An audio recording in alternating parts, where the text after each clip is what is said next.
तो आप सभी का स्वागत है हमारे बेसिक मैथ क्लासेस में। आज हम आप लोगों को प्रश्नावली 8.2 समझाने जा रहे हैं क्लास 8 का। तो पहला नंबर क्वेश्चन इसमें है, निम्नलिखित एकपदी युग्मों का गुणनफल ज्ञात कीजिए। तो ये गुणनफल मतलब होता है गुणा। इन दोनों के बीच में जो कोमा है, इन दोनों को आपस में गुणा करना है। कोमा की जगह क्या देना है? गुणा। इन दोनों के बीच में कोमा है तो इसके जगह क्या देना है? गुना। तो इन दोनों का आपस में गुना करना, इसी तरह सभी को गुना करना है। तो ठीक है, पहला नंबर क्वेश्चन जैसे कि हम यहाँ ले चुके हैं, तो इसको आपस में गुना करते हैं। तो यहाँ पे 4 है और यहाँ 7p है, तो 4 गुना 7p, तो गुना करके लिख दो। तो देखो अंक अंक से गुना होगा, 7 चौक 28। यहाँ पे p है ना, अगर यहाँ p q कुछ रहता, अगर यहाँ पे p है, अगर ये इधर p रहता यहाँ पे, तब दोनों गुना होता। अगर यहाँ अकेले ये है तो इसको उतार दो, यही इसका आंसर होगा फर्स्ट नंबर।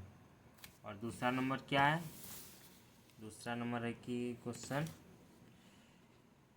दूसरा नंबर क्वेश्चन है -4p डैश 7p। अभी इन दोनों को गुना करना है, तो लिखते हैं -4p गुना 7p।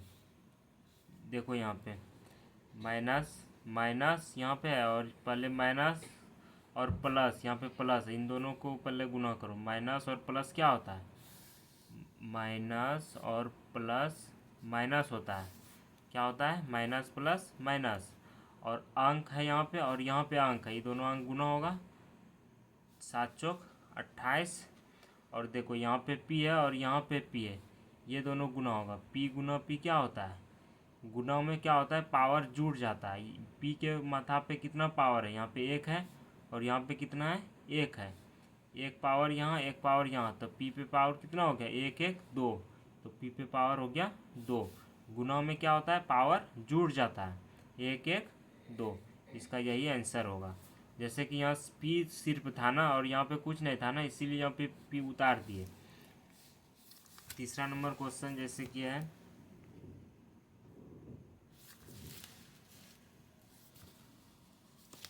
थर्ड नंबर क्वेश्चन लिखते हैं -4p डैश 7p⁴।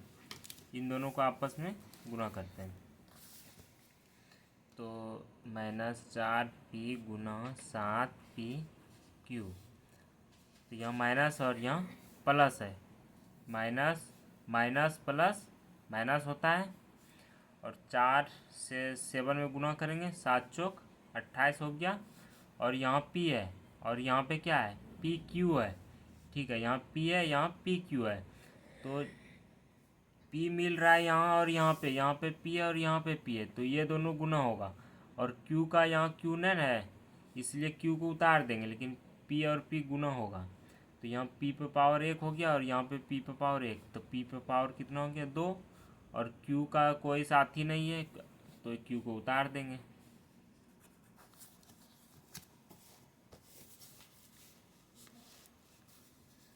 चार number question, 4pq minus 3p।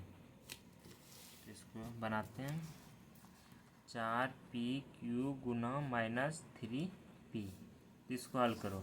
यहाँ पे प्लस है और यहाँ पे माइनस है। प्लस माइनस क्या होता है? माइनस होता है। ये अंक और अंक गुना होगा, ये अंक और अंक गुना करो। 4 तिया 12 लिख लिए। और यहाँ क्या है? pq है और यहाँ p है, तो गुना में पावर क्या आता है? जुटता है। यहाँ पे 3 है और यहाँ पे 1 है, तो 3 और 1 कितना हो गया? 4। तो p पे पावर कितना हो गया? 4। 3 और 1 4। तो फर्स्ट नंबर क्वेश्चन बन गया है। अब दूसरा नंबर क्वेश्चन बनाते हैं। जैसे कि 2 नंबर का क्वेश्चन हम लिख चुके हैं, देख लीजिए 2 नंबर में क्या बोल रहा है। निम्नलिखित एक पदी युग्मों के रूप में लंबाई एवं चौड़ाई रखने वाले आयतों का क्षेत्रफल ज्ञात कीजिए। क्या बोल रहा है? आयत का क्षेत्रफल ज्ञात करने बोल रहा है। क्या बोल रहा है? आयत का क्षेत्रफल। तो इसमें पहले क्या बोला है? लंबाई एवं चौड़ाई, ये सब जो है ना, ये लंबाई है और ये चौड़ाई है। जो पहले बोलता है वही पहले होता है। ये लंबाई पहले बोला है तो ये इसको लंबाई मानेंगे, उसके बाद बोला है चौड़ाई तो इसको चौड़ाई मानेंगे। सभी में उसी तरह, जिस तरह इसमें लंबाई चौड़ाई, उसी तरह आयत का क्षेत्रफल निकालने बोल रहा है। तो इसमें से पहला नंबर क्वेश्चन लेते हैं। आयत का क्षेत्रफल क्या होता है? लंबाई गुना चौड़ाई। आयत का क्षेत्रफल क्या होता है? लंबाई गुना चौड़ाई। तो इस पे बैठा दो इसको।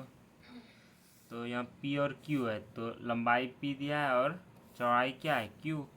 तो इन दोनों को अगर आपस में गुना करेंगे, यहाँ पे P है और यहाँ पे Q है, ये भी अलग है, ये भी अलग है, ये अलग जात का है, ये भी अलग जात का है, तो ये दोनों आपस में गुना नहीं होगा। आपस में दोनों गुना नहीं होगी, दोनों को लिख दो, यहाँ P और ये Q, यही होगा। फर्स्ट नंबर ये हो गया और दूसरा नंबर ये है, तो इसको लिखते हैं। तो ये क्या है? 10 m और 5 n है। इन दोनों को भी लंबाई गुना चौड़ाई होगा, तो लंबाई ये हो गया 10 m गुना 5 n। तो अंक और अंक गुना होगा, 10 पच्चे 50 हो गया। और m और n गुना आपस में नहीं होगा, काहे कि ये अलग है और ये भी अलग है, तो इन दोनों को लिख दो।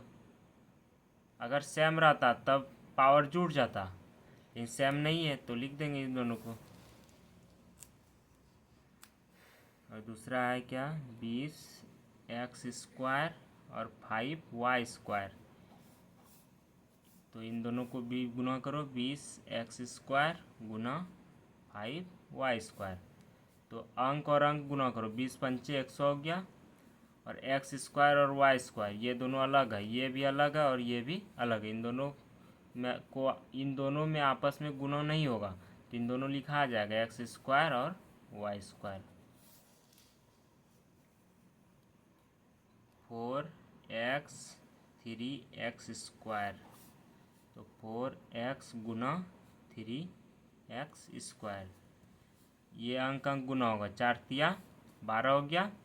अब देखो यहाँ पे x है और यहाँ पे x² है, यहाँ पे x है और यहाँ पे x² है, तो ये दोनों सेम है। x यहाँ है, यहाँ भी x है, ये दोनों मिल गया, तो इसमें ये दोनों मिल गया तो इसका पावर जुड़ जाएगा। यहाँ पे पावर 2 है x का, और x का पावर यहाँ पे क्या है? 1 है, तो 2 और 3 हो गया। x पावर कितना हो गया?